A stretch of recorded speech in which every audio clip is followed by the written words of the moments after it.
हाय, मैं हूं संजीव त्यागी।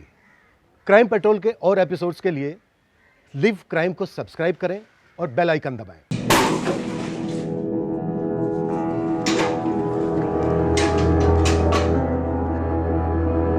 रोहिणी त्रिवेदी सिर्फ 16 साल की थी। कायदे से इस उम्र में उसे स्कूल में होना चाहिए था, पर उसकी शादी करा दी गई थी, वो भी उससे दुगने से भी ज्यादा उम्र के आदमी के साथ। उसे उसकी मर्जी पूछना किसी ने जरूरी नहीं समझा। 17 की उम्र में बच्चा गोद में आ गया। खुद बचपने से निकली नहीं थी और एक नवजात की जिम्मेदारी संभाल रही थी। अब रोहिणी 37 साल की है।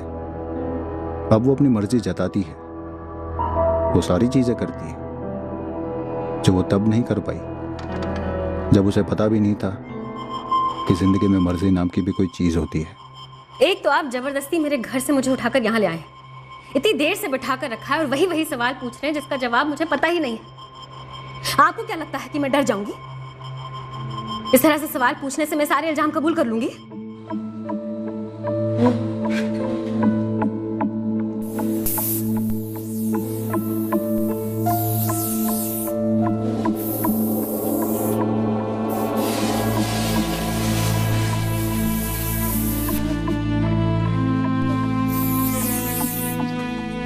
आंटी, आपने मेरी मम्मी को देखा है? कौन है तेरी मम्मी? मैं नहीं जानती। वो कहाँ गई? बेटा, मैं जब जानती ही नहीं तेरी मम्मी कौन है, फिर कैसे पता चलेगा कि वो कहाँ गई?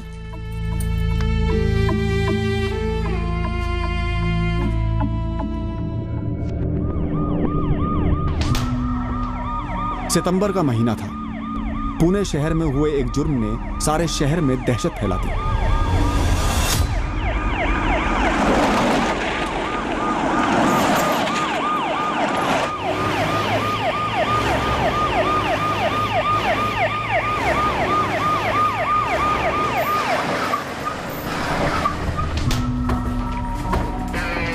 यहाँ लोग ये चल पकड़ा बचा बाजूला क्या ये डब्बे वाला सारी गाड़ी हटाओ। जल्दी जल्दी जल्दी जल्दी आस्ते आस्ते चला ये बाजूला क्या ये इतने गाड़ी ये चल जाओ दे ये पार्टी भाई के आस्ते आस्ते।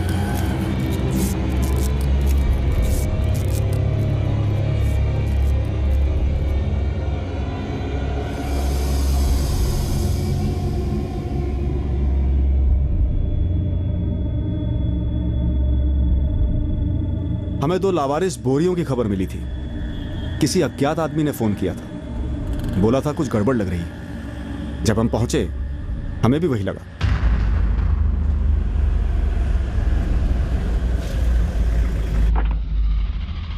बाहर से बोरियों पर हमें खून के धब्बे नहीं दिखे। हमें चिंता हुई कि कहीं ये कोई बॉम्ब तो नहीं।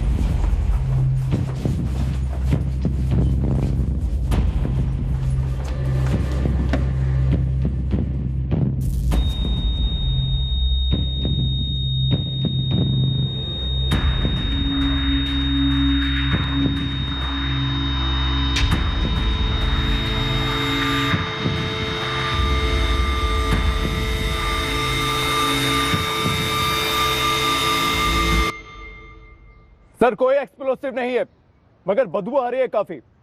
लाश हो सकती है।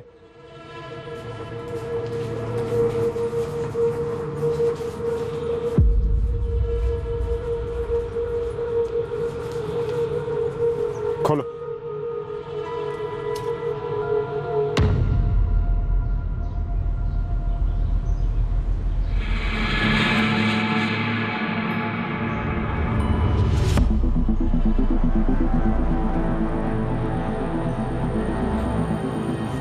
अंदर एक प्लास्टिक बैग है सर।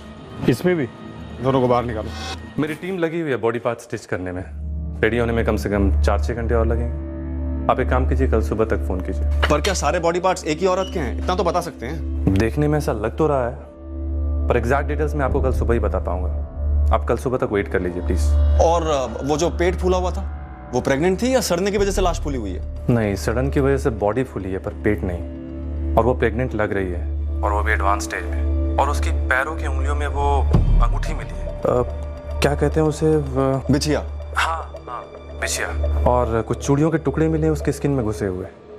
मैं काम करता हूँ, मैं सारी डिटेल्स आपको कल सुबह तक देता हूँ। फिर भी भेज दो, सभी पुलिस थानों में भेज दो। सड़न देख के लगता है कि मर्डर 3-4 दिन पहले हुआ। ये 3-4 दिन पहले की मिसिंग कंप्लेंट्स निकलवाओ, कल सुबह तक और भी डिटेल्स मिल जाएंगी। सभी पुलिस थानों में बोल दो कि कल सुबह तक और डिटेल्स दे दी जाएंगी। कम से कम प्रिलिमिनरी काम तो शुरू हो। हमें कॉल करके इन्फॉर्म किसने किया था? कॉल करने वाला एक ऑटो ड्राइवर जो ट्रेस हो गया, और कल ये चेक कर रहा है कि आसपास के एरिया में कहाँ सीसीटीवी है। अगर आपको पता चला है कि मैंने आपको फ़ोन करके बताया है, तो इसलिए पता चला है कि मैंने ही अपने फ़ोन से कॉल किया था और फ़ोन बंद भी नहीं किया। चंदन किसी को बोरियां रखते हुए कि देखा था? अगर देखा होता तो मैडम कल फ़ोन करता ना। और मैं हर रात यहीं पे अपना रिक्शा खड़ा करता है, अंदर ही सोता है। सुबह चाय पीने के लिए बाहर गया तो बोरियां देखी तो डाउट गया।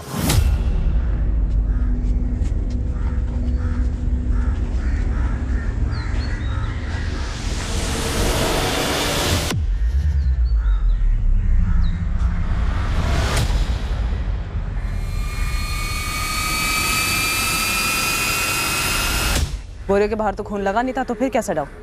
कचरा भी तो हो सकता था ना। और मैडम इधर कोई कचरा नहीं फेंकता है, और जिस तरह से बोरियां लगी हुई थी कचरा नहीं लग रही थी। और मैं अकेला नहीं था जिसने देखा, बाकी ऑटो वाले भी थे, सब कट लिए। आज सुबह ही देखा? हाँ साहब, आज सुबह ही देखा। चंदन, और कौन कौन ऑटो वाले जो अपना ऑटो यहाँ पे पार्क करते हैं, सबका नाम लिखवा दे। मैं सबको नहीं जानता मैडम। देख चंदन, तुम जितनों को जानता है उनकी डिटेल्स बता दे, बाकी हम पता कर लेंगे।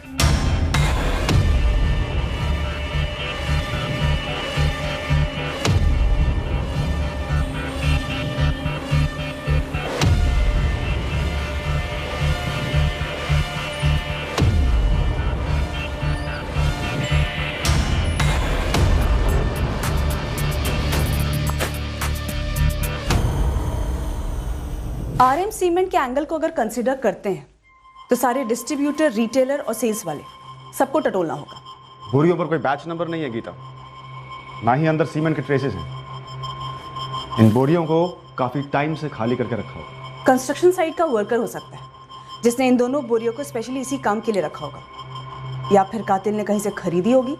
खाली बोरियां तो ज्यादातर रद्दी वाले रखते हैं, या फिर कुछ दुकानें ऐसी होती हैं जो बोरियां बेचती हैं। सर एक काम करते हैं, जहां लाश मिली थी हमें, उस एरिया के आसपास जितने भी कंस्ट्रक्शन साइट हैं और रद्दी वाले हैं, इन दोनों से स्टार्ट करते हैं। बॉडी के 8 पीसेस थे, सारे एक ही औरत के। औरत प्रेग्नेंट थी और 8वां महीना पूरा हुआ था, मेल चाइल्ड था, क्योंकि और कोई कॉज ऑफ डेथ नजर नहीं आया। और बॉडी को इतने क्लीन तरीके से काटा गया है कि कुछ भी कहना मुश्किल है। 31 और 38 के बीच की रही होगी। टाइम ऑफ डेथ आपको मिलने के कम से कम 48 घंटे पहले मारी गई। आज 7 सितंबर है, तो आप 4 सितंबर पकड़ लो। 4 को मारी गई, 6 को लाश मिली, यानी 5 को लाश कहीं रखी गई होगी और फिर काट कर ठिकाने लगा दिया। पॉसिबिलिटी है, लेकिन एग्जैक्ट डिटेल्स तो आपको कौन ही बता पाएगा जब आपके हाथ आएगा। आप पैर के बिछिया के बारे में बात कर रहे थे, और चूड़ियां? हाँ, वो निकाली है हमने, और मेरी एक टीम मेंबर ने कहा कि वो नॉर्थ इंडियन स्टाइल है। सर, इसमें जो स्टोन लगा हुआ है ना, ये ज्यादातर हमारे नॉर्थ साइड की औरतें ही पहनती हैं। नॉर्थ साइड किसी खास जगह से? यूपी, बिहार, पंजाब? किसी खास जगह के बारे में तो हमें नहीं पता, लेकिन हाँ, हमारे पश्चिम यूपी की औरतें तो यही पहनती हैं। एक और बात, बॉडी के टुकड़े सिंगल अटेम्प्ट में अलग किए हुए लगते। सिंगल अटेम्प्ट मतलब कुल्हाड़ी जैसी किसी चीज से वार किया हो? नहीं, ये आर पार की कटिंग। जैसे हाथ को अगर आप देखेंगे, इतनी क्लीनली काटा हुआ है, लगता है किसी मशीन का इस्तेमाल किया। मशीन? हर कट को देख के लगता है कि वो इतना स्ट्रेट है, कहीं कोई आड़ा टेढ़ा नहीं। किस तबके की हो सकती है औरत? इसमें मैं आपकी कोई हेल्प नहीं कर सकता। एक तो लाश इतनी बुरी तरह से गल गई थी, इसके प्रिंट को देख के लगता है कि ये उत्तर भारतीय है। लाश शायद बाहर रखी हुई थी, इसलिए बहुत ज्यादा सड़ गई। जनरली ऐसे केसेस में लाश को रेफ्रिजरेटर में रखा जाता है, लेकिन इस केस में ऐसा नहीं हुआ।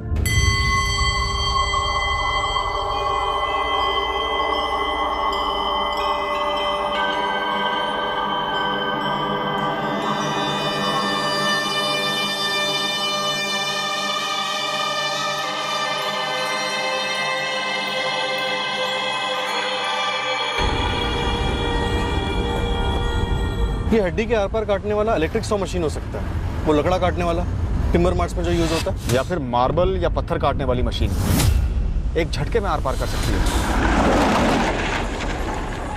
वहां से यहाँ पुणे आई होगी, बच्चे के बाप के साथ कोई इशू हुआ होगा, मतलब हो सकता है बाप को बच्चा ना चाहिए हो, मार डाला और लाश काट कर ठिकाने लगा दी।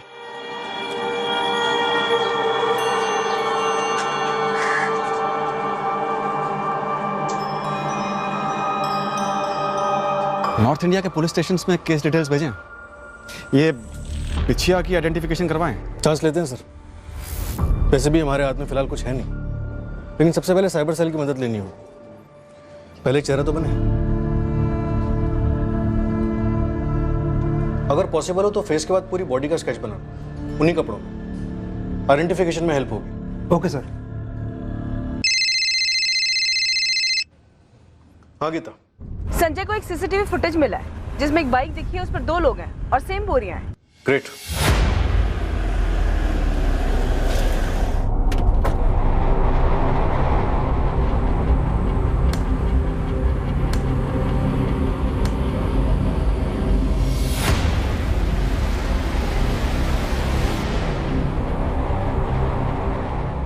जहां बोरिया मिली उससे थोड़ी दूर की दुकान पर थी ये सीसीटीवी।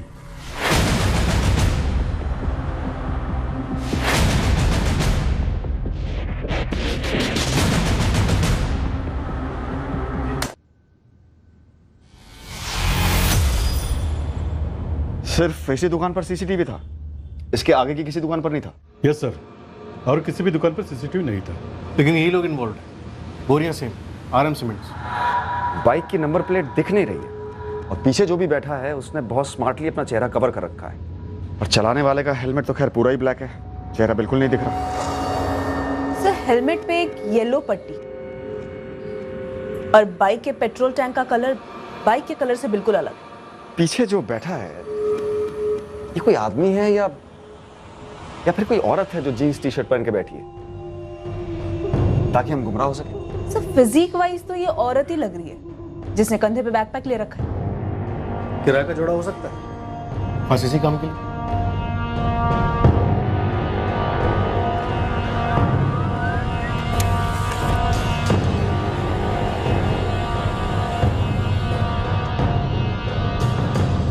एनलार्ज करने पर भी कुछ खास नजर नहीं आ रहा। फिर भी हिला देते हैं, शायद कोई पहचान जाए। बाइक, हेलमेट, कुछ भी। बाइक पुरानी दिखती है लेकिन पेट्रोल टैंक अलग रंग का है। नवीन, लोअर मिडिल क्लास एरियाज पर ज्यादा फोकस करो। बाइक मैकेनिक्स और ऑटो स्पेयर पार्ट्स वालों को भी टटोलो। हो सकता है किसी ने हाल ही में पेट्रोल टैंक बदलवाया। हमने पूरे शहर में इन 2 बाइक सवार लोगों को खोजा। हमारे सामने जो भी ऑप्शंस थे हम उस पर काम करते रहे। संगीन जुर्म था और इसकी तह तक जाना जरूरी था। हमारा नेटवर्क भी काम पर लगा था, यह पता करने की शायद किसी ने इन दोनों को पहचान लिया हो। औरत 8 महीने पेट से थी, 1 महीने में डिलीवरी होती।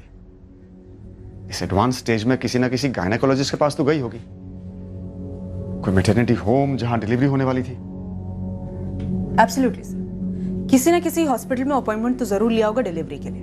डॉक्टर ने डेट्स दी होंगी चेकअप के लिए, ड्यू डेट दी होगी, लेकिन ये अब कभी नहीं पहुंच पाएगी। आई थिंक हमें सारे ऑब्स्टेट्रिशियन, गायनेक और मैटरनिटी होम को टारगेट करना चाहिए। Hello, Somlal maternity hospital. Hello, Vibho nursing home. Hello, Ragini maternity hospital.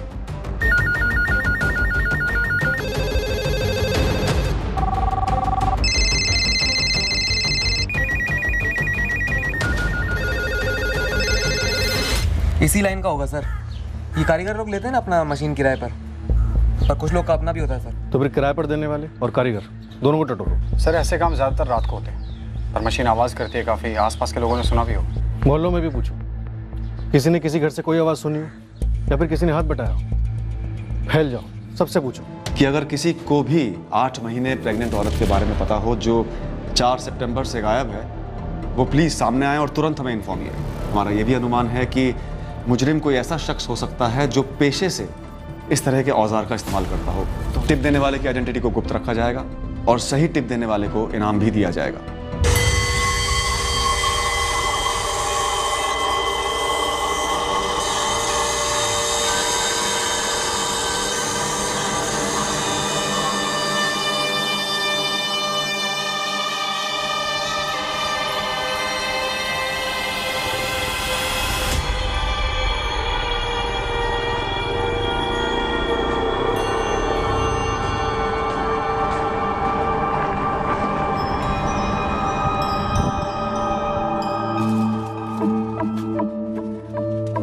Uncle इस नंबर पर कॉल लगाइए ना। कॉल लगा तो 2 रुपया लगेगा।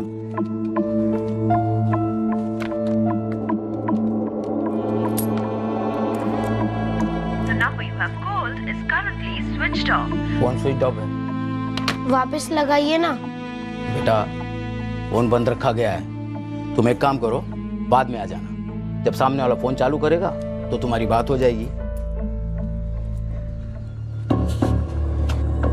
मैडम, एक आबिदा शेख हैं जिनका अपॉइंटमेंट 9 सितंबर को था, लेकिन वो 9 सितंबर को आए ही नहीं। नंबर है इस आबिदा शेख का? जी है, एड्रेस भी है। लिखो।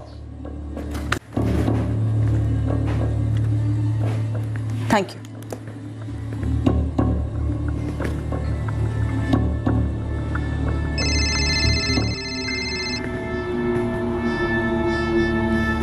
ASI Geeta. Madam, doctor Shanti Acharya clinic से बोल रही हूँ। हाँ बोलो। मैडम, आपने मांगा था ना अपॉइंटमेंट, किसका छूट गया है? हाँ हाँ, कौन थी? 11 तारीख का एक अपॉइंटमेंट था, मंजू चंद्रा का। आज 4 तारीख हो गई है, आई नहीं अब तक। नाम और एड्रेस बोलो फटाफट। The number you have called is currently switched off. Please try again later.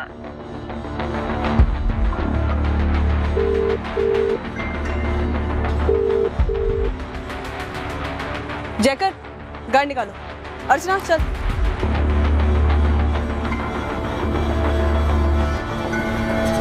साहब कुछ मिला है। क्या मिला है गुरु? एक रद्दी की दुकान मिली है सर। आरएम सीमेंट की बोरियां यहीं से खरीदी गई थी। दुकान का एड्रेस मैसेज कर दो गुरु, मैं वहां पहुंच रहा हूँ।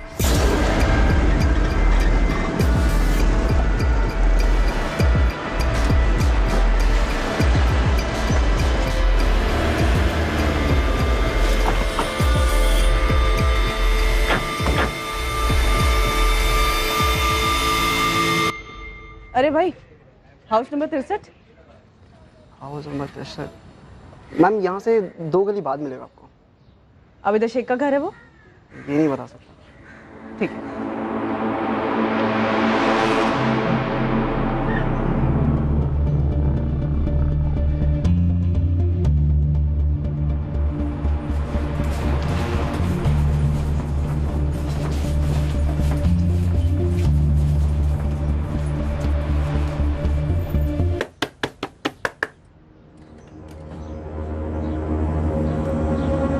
जी, आबिदा शेख का घर यही है? क्यों, क्या बात है? आप कौन लगती हैं उसकी? आप काम बोलो जी। देखो, आबिदा का फोन स्विच ऑफ आ रहा है। या तो तुम उसे घर से बाहर निकालो या मैं घर में घुस के चेक करूंगी। क्या चेक करेगी आप? 8 महीने प्रेग्नेंट है ना वो। तो ये डॉक्टर नमिता के पास उसका 9 तारीख का अपॉइंटमेंट था, गई क्यों नहीं वो? उससे आपका क्या ताल्लुक है? देखो, सीधे सीधे ये बताओ वो घर पर है या नहीं।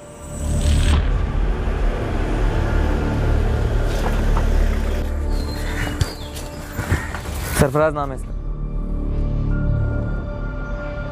ये बोरियां किसने खरीदी थी सरफराज? मालिक, ये गुरु भाई ने जब पूछा तो ईमानदारी से मैंने बता दिया था। 5 तारीख को दोपहर के टाइम एक आदमी आया था। कौन था, क्या था, इसके बारे में मेरे को कुछ नहीं मालूम साहब। तो कैसे याद रह गया तुझे? उसने 2 बोरियां मांगी थी। उस टाइम मेरे पास एक ही बोरी थी और दूसरी एक बोरी में मेरा ही कुछ छुटपुट सामान पड़ा हुआ था, लेकिन वो जिद करने लगा 2 बोरी चाहिए।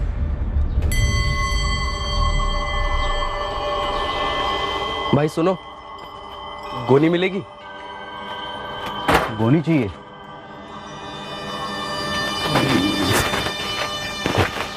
चलो भाई, 25 का एक गोली। भाई हमें 2 चाहिए। भाई 2 तो नहीं है, एक ही से काम चला लो। तो वो वाली खाली करके दो हमें। कौन सी? वो वाली।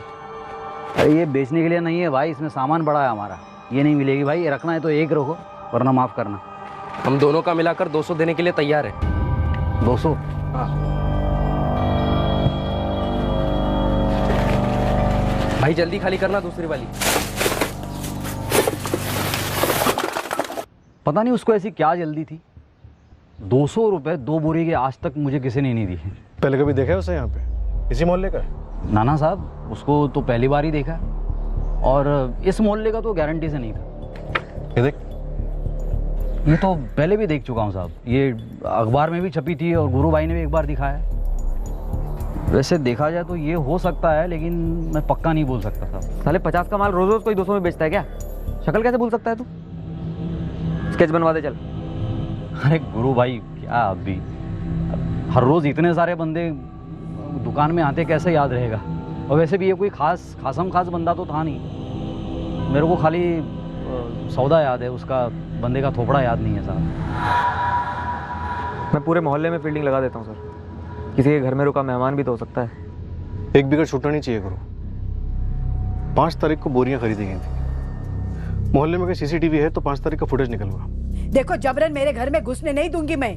मुश्ताक भाई समझाइए ना मैडम को। मैडम एक बार बताओ तो सही, अबीदा को क्यों ढूंढ रही है? एक केस का मामला है, बुलाओ आबिदा को। केस? क्या केस? मेरे आबिदा को इस सब में क्यों घसीट रही हो आप? आबिदा का शौहर रिजवान कहाँ है? वो सऊदी में काम करता है। देखो चुपचाप ये बता दो आबिदा घर पर है या नहीं, और अगर नहीं है तो 3 सितंबर से गायब है या 4 सितंबर से। मैडम आप क्या बोल रहे हैं? आबिदा गायब क्यों होगी? अगर नहीं गायब है तो बुलाओ ना, बुलाओ। ये लो आ गए अबीदा।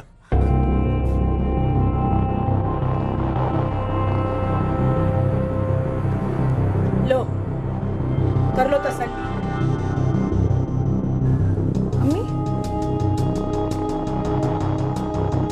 अम्मी क्या हो रहा है? आबिदा शेख तुम हो? जी मैडम। 9 सितंबर को डॉक्टर नमिता रेड्डी के साथ तुम्हारा अपॉइंटमेंट था, गई क्यों नहीं तुम? वो मैंने डॉक्टर बदल लिया। डॉक्टर बदल लिया? हाँ मतलब बदल नहीं सकते क्या? नहीं नहीं ठीक है। अम्मी क्या हो रहा है ये? क्यों है ये पुलिस घर पे? अम्मी गाड़ी निकालो, रामनगर की तरफ ले लो। नेक्स्ट टाइम मंजू का पता करो।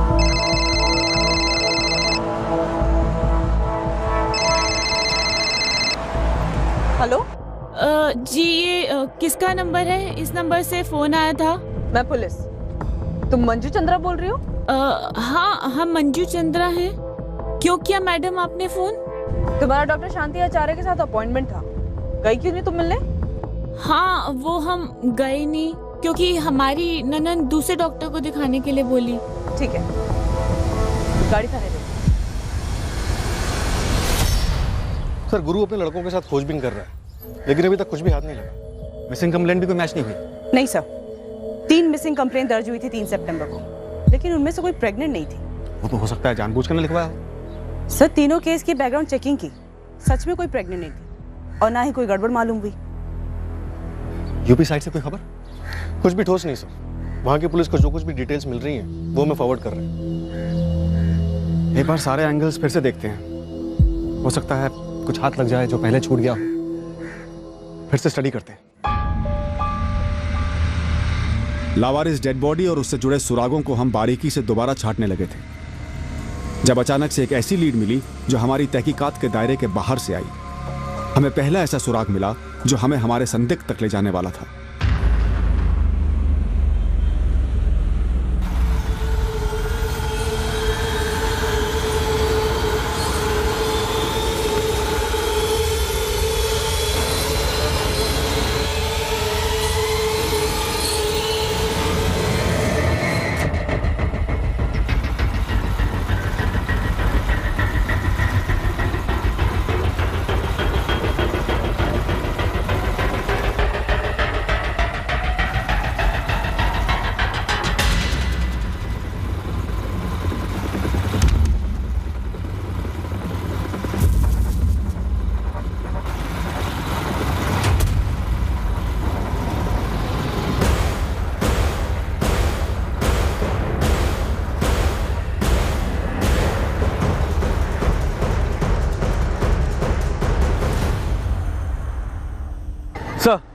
सर ये वही बाइक थी सर, मैं 100% कंफर्म हूँ। बाइक का टैंक का कलर भी सिल्वर था और बाइकर ने वही हेलमेट पहनी थी जो हमने उस दिन तस्वीर में देखी थी।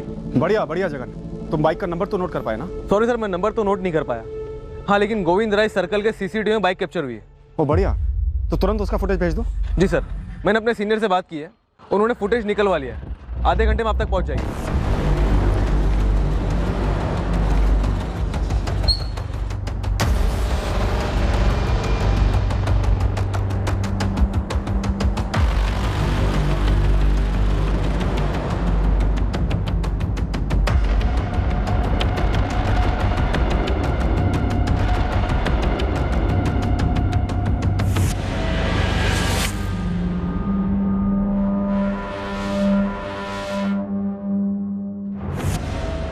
इस कैमरे में बाइक के आगे वाला नंबर प्लेट साफ नजर नहीं आ रहा। सेकंड कैमरा देखते हैं।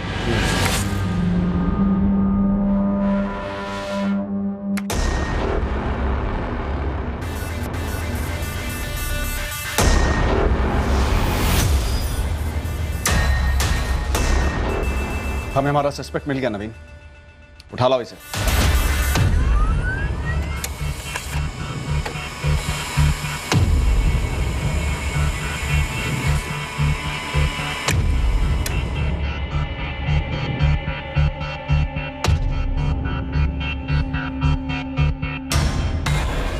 बाइक किसी नारायण जोशी के नाम पे रजिस्टर्ड है और हमें आरटीओ से इसके ड्राइविंग लाइसेंस की कॉपी भी मिल गई। नारायण जोशी, उठा लो।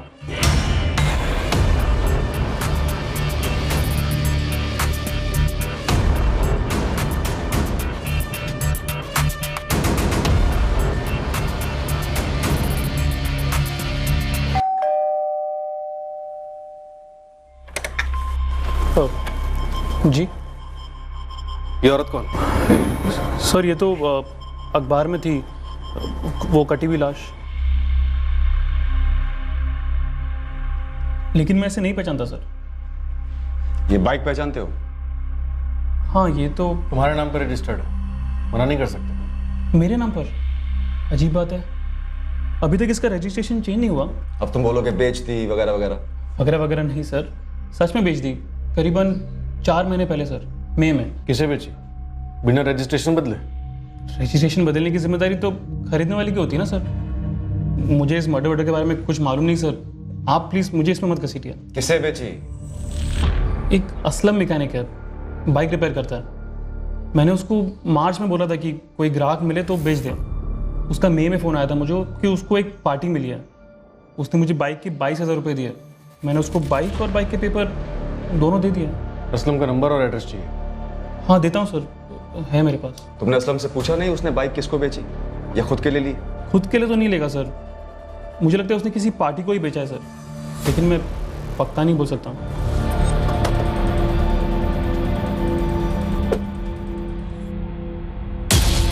असलम हाशमी कौन है? सलाम साहब, मैं ही हूँ। बताइए ना, कुछ बाइक वाइक दिखाऊँ आपको? फिलहाल तो ये बाइक दिखा, नारायण जोशी की बाइक।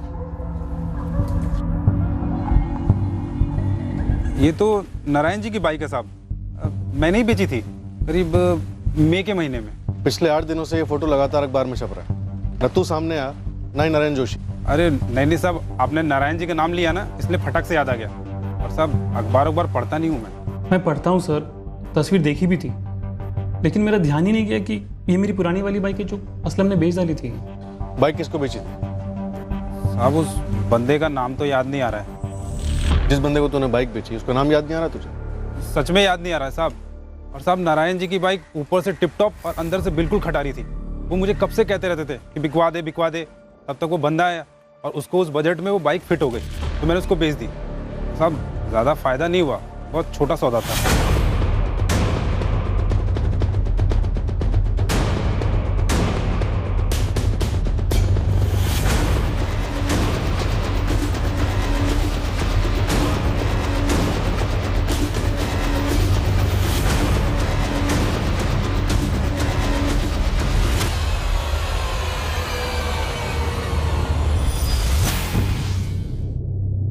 साहब मैंने उसको 2-4 बार कॉल करके बोला कि भाई आके अपना कागज़ ले जा, पर साहब वो आया ही नहीं। फिर मैंने भी छोड़ दिया और तब से ही कागज़ मेरे पास ही पड़ा हुआ है। और 4 महीने बाद उसी बाइक पे 8 महीने प्रेग्नेंट औरत की बॉडी ट्रांसपोर्ट हुई।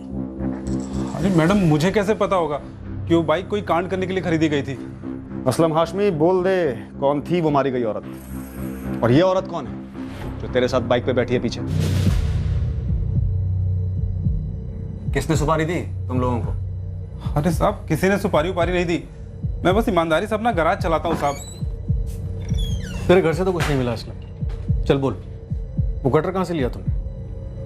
अरे साहब मैं किसी कटर वटर के बारे में नहीं जानता साहब। और साहब वो बाइक मैंने उस बंदे को बेची थी। हाँ तो नाम बोलना उसका।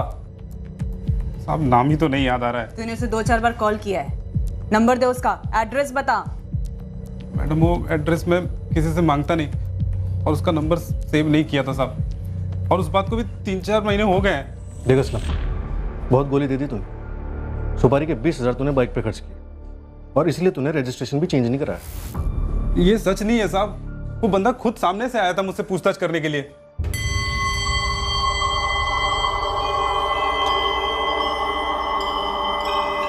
हाँ भाई सुन, तेरी नज़र में कोई सेकेंड हैंड अच्छी सी बाइक है, खरीदनी है? अभी फिलहाल तो नहीं है। एक काम करो, अपना नंबर दे दो मुझे, कुछ होता है तो बोलता हूँ मैं। एक काम कर, तू अपना नंबर दे दे, मैं मिस कॉल मारता हूँ। हाँ ले लो। तू उसे नहीं जानता, वो तुझे नहीं जानता, फिर तेरा ही गैराज मिला तो उसे बाइक लेने के लिए?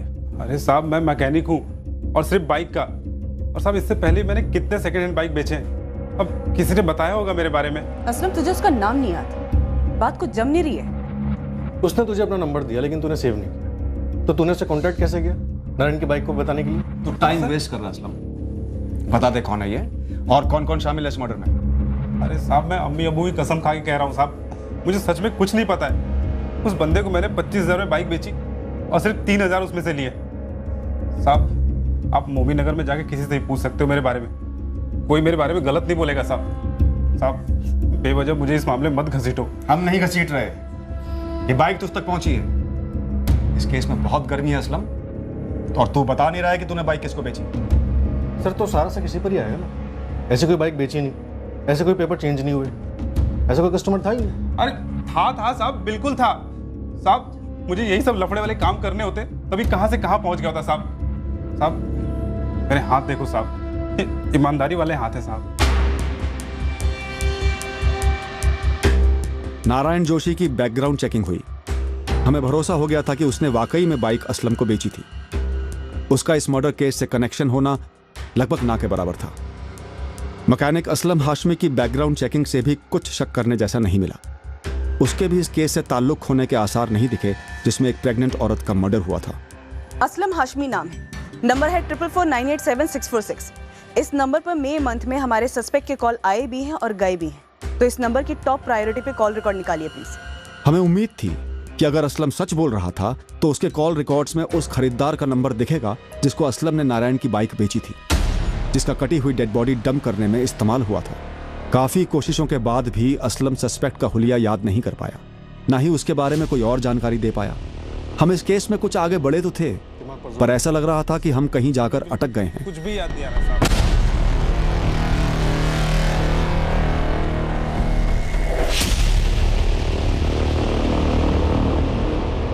मुझे नहीं लगता नारायण या असलम खरीदार के करीब के थे, और असलम तो डरा हुआ है। हद है ये, लोग गाड़ियां बेचते हैं और खरीदारों के चेहरे याद नहीं रखते। गाड़ी रजिस्टर नहीं होती और मर्डर केस में इस्तेमाल होती है। कॉल रिकॉर्ड्स की क्या पोजीशन है? गीता असलम हाशमी के मेके एक नंबर को स्कैन कर रही है। मर्डर प्लान है नवीन, इसमें कोई शक नहीं है। गाड़ी खरीदी गई लेकिन रजिस्ट्रेशन नहीं करवाया गया, तो जो सिम कार्ड इस्तेमाल हुआ है वो असली थोड़ी होगा। हो सकता है फर्जी हो, या शायद ना भी हो। लेकिन एक बात, जो ट्रैफिक वालों की सीसीटीवी में हमारा संदिग्ध दिख रहा है, मुझे लगता है कहीं ना कहीं किसी ना किसी वजह से उसका चालान जरूर कटा होगा। चांस लेते हैं, फोन रिकॉर्ड्स तो स्कैन हो ही रहे हैं। पिछले 4 महीने के ई चालान और स्पॉट चालान सबकी रसीदें चेक करते हैं, हो सकता है कुछ मिल जाए। लेकिन बाइक का रजिस्ट्रेशन तो नारायण के नाम पर, घूम फिर के वहीं पहुंच जाएंगे। रजिस्ट्रेशन पेपर हेलमेट वाले के पास पहुंचे ही नहीं थे, वो असलम के पास ही थे। और जब ट्रैफिक वाले ने चालान काटा होगा तो इस हेलमेट वाले ने अपना असली लाइसेंस दिया होगा। अब इस छोटे से काम के लिए वो अपना जारी लाइसेंस तो बनवाएगा नहीं। पॉइंट है नवीन, चांस लेते हैं। एक तरफ हम असलम के मई के महीने के कॉल रिकॉर्ड्स को बड़ी बारीकी से चेक कर रहे थे ताकि हम इस बाइक के खरीदार तक पहुंच सकें।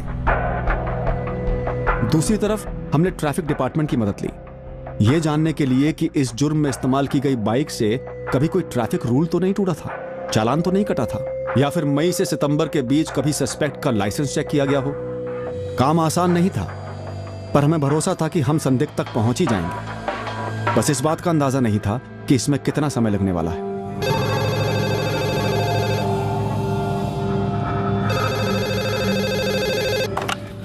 सब इंस्पेक्टर नवीन शास्त्री। सर बिना हेलमेट बाइक चलाने के चार्ज पर चालान काटा था इसमें, जिसे आप ढूंढ रहे हैं। सर चालान की कॉपी मिल गई है। कौन है ये प्रसाद? 4 जून और 11 जुलाई 2 बार इसका चालान काटा था सर, दोनों ही बार इसके पास सेम लाइसेंस था सर। बाइक का नंबर है MHX1HR54Y3। लाइसेंस नंबर, नाम, पता? लाइसेंस नंबर तो आरटीओ को भेज दिया है सर। लेकिन सर मुझे नहीं लगता ये लाइसेंस नंबर अपने पुणे आरटीओ का है। बिना रजिस्ट्रेशन के बाइक के खरीदार की लाइसेंस की कॉपी हमारे हाथ लग गई। यह हमारे सस्पेक्ट की ही थी और अब हमारी तहकीकात का एक अलग नया पन्ना खुल गया था। ड्राइविंग लाइसेंस जोधपुर के पास रहने वाले किसी ललित यादव के नाम पर रजिस्टर्ड है।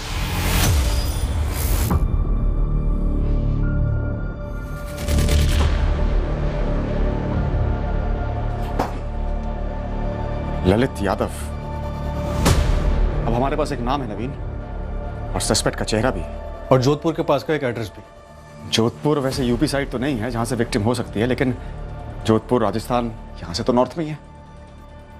नवीन, जोधपुर जाओ और उठा लाओ इसे। अगले दिन हमारी टीम जोधपुर के लिए निकली। जोधपुर में हम हमारे संदिग्ध ललित यादव को पकड़कर उसी से मारी गई औरत की पहचान कराना चाहते थे। तुमको क्या लगा हमको कुछ पता नहीं चलेगा? क्यों? अब दरअसल हम तुम्हें बताने ही वाले थे कि जो भी कुछ हुआ वो जो कुछ भी हुआ जुर्म है, तुम जानते हो जुर्म है।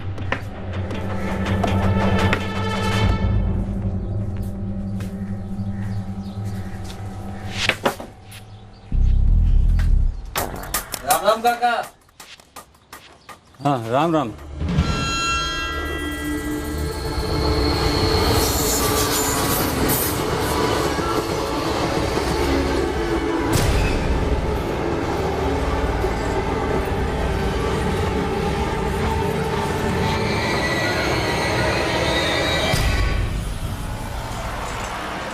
एक प्रेग्नेंट औरत का कत्ल करके उसे रास्ते से हटाया गया था। एक साजिश रची गई थी जिसका भेद हमें खोलना था, लेकिन ये एक टफ केस था।